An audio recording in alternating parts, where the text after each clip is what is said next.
Bala-şaqa, құрметті апа қарындас аға бауырлар, мына енді бәріміз осында оңтүстік Қазақстан облысының Созақ ауданында Қызылкөл деген жердегі Құмкент деген ауылдың шетіндегі Баба Төктеш Шаштайыз атамыздың басына зиярат жасап келіп отырмыз.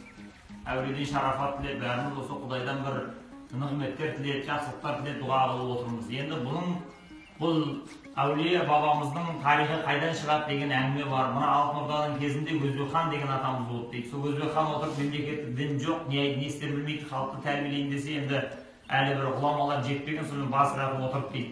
Сол кезде мына Қаратаудың етегінде жүрген төрт әулиеге Құдай аян берді дейді. Біреу Ұзын ата, біреу Бадыр ата, біреу осы Шаштайыз атамыз, төртіншісі тағы Сейіт атамыз бар. Сонымен төртеуіне айтты, сендер барыңдар ана Өзбекханға деді.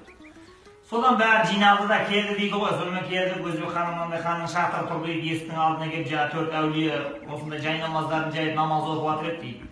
Соның ішінде бір қызық оқиға болды дейді. Қызық оқиға болатын Өзбекханды жаңағы әртүрлі бақсы, құшнаштар, әртүрлі бір діннен келген сиқыршы, бірдеңелер жаңағы жын-жыбырлар жиналып алып Өзбекханның басын айналдырып жынды қылып отырады екен. Сонда дейді, мынандай күбіге толтырып бір ыдысқа балды құйып алып келеді екен, мынандай бір түтікті тығып қояды екен.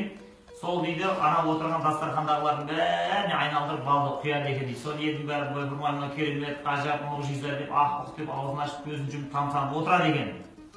Соған енді жаңағы төрт әулие келіп намаз оқып жатыр еді, ана күнделікті болатын кереметі сиқыры болмай сынып кетті дейді ана жерде. Түтік те жоқ, балда жоқ, бәрі қатты да қалды дейді. Соған Өзбекхан айтты дейді, күніге болатын қайталанатын кереметтері бүгін болмай қалды деп. Соған қасына бір уәзір сыбырлады дейді, есіктің шатырының алдында бір исламның төрт ғұламасы келіп намаз оқып жатыр, бір нәрсе солардан келді деп. Шақыр оларды көрейік, танысайық, білсейік, жүздің атын білгенше, жүздің түсін білгенше бірдің атын біл деген. Сонан сендер қан шақырып жатыр, ассалаумағалейкум, алейкум ассалам, сонымен кір дейді жаңағы шатырға. Кімсіңдер, не қылған жазыңдар, солай бізге Алладан аян келді. Құдай қаласа сол сізді енді осы ислам дініне мұсылманшылыққа шақырсақ, сонда ел көгер көктеп өсіп кетсе. Соған қасында отырған сиқыршылардың бәрі шу ой тағап дейді. Ойбай, бұлар өтірікші, жалғаншы, бұлардың бәрі өтірік айтады, бұның сөзіне сенуге болмайды. Өзбекхан айтты дейді әлгі жерде, мен алты аласы бес бересім жоқ, бұлардан ешқандай қиянат көргем жоқ. Не үшін мен бұларды өлтіруім керек? Егер енді діндерім тура болса, айтып отырған әңгімелерім рас болатын болса, кереметтерің хақ болатын болса, жеңбейсіңдер ме енді мына жерде? Соған мен мына жерде дінге қатысты айтыс тартыс болып кетті дейді. Енді жаңағы бірін ала алмаған ғой, бәрін жаңағы өзім уәжін айтып. Сосын Өзбекхан тұрып айтты дейді, былай қылайық. Керемет көрсетіп жарсаңыз, кімнің кереметі хақ болатын болса, соның дінін қабылдай, жеңілгендерін кеткендер сонымен деп айтты. Содан не істейміз? Онда былай қылайық деп айтты. Екі тандырды қазайық мына жерден. Сосын мына бақсы құшынаш сиқыршылар өздерінің бір өкілін шығарсын керемет көрсетуге. Мына жақтан да төртеу біреуін шығарсын деп айтты мұсылмандар. Сонан енді мұсылмандар таласып қалып дейді, жаңағы Бадыр ата, мен шыға берейін, керемет көрсетіп, Шаштайыз мен барайын деп айтты дейді. Ұзын ата, мен өзіме қатырап қоясың. Жоқ. Сонан осы Баба Төктеш Шаштайыз атамыз айтты дейді, мен өзім жақсы көретінім осындай, сендер тұрыңдар бош қыл, өзім алып шығайын деп айтты. Содан үстіне жалаңаш денесіне мынандай шынжыр шығыш торғай көз жағындай сауыттың жалаңаш денесіне киіп алды дейді. Сонымен жаңағы сиқыршыларға қараса, сеңгір деп бір-бірін итеріп жатыр дейді арқасынан аналар. Осыдан қорқып тұрды енді бәрі. Сонымен әрқайсысына 10 арба сексеуілден алып келді дейді. Сосын айтты, тандырдың астына түсесіңдер, қазір үстерінен отты өртеймін, содан тірі шықсаңдар, онда сол дінді қабылдайын. Соған жаңағы Шаштайыз атамыз ол қорққан жоқ, бұл кеткен жоқ, келді тандырдың астына қойып кіріп кетті дейді, үстін жапты дейді, сосын бір қойдың етін тұтасынан қойып, онысына 10 арба сексеуілді үйді дейді екеуіне.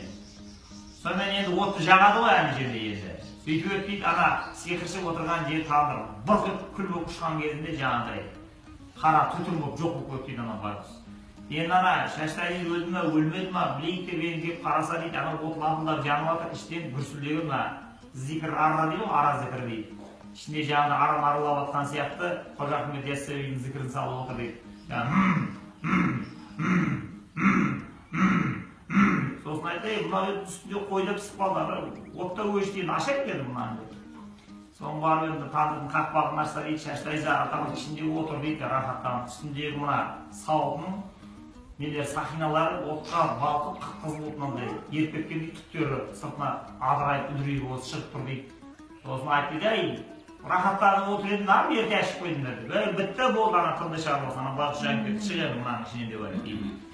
Содан шықты дейді әлгі жерде. Содан кейін барып, Өзбек хан айтты, не дейсіңдер маған? Шығарған адамдардың жалған шөп шықты.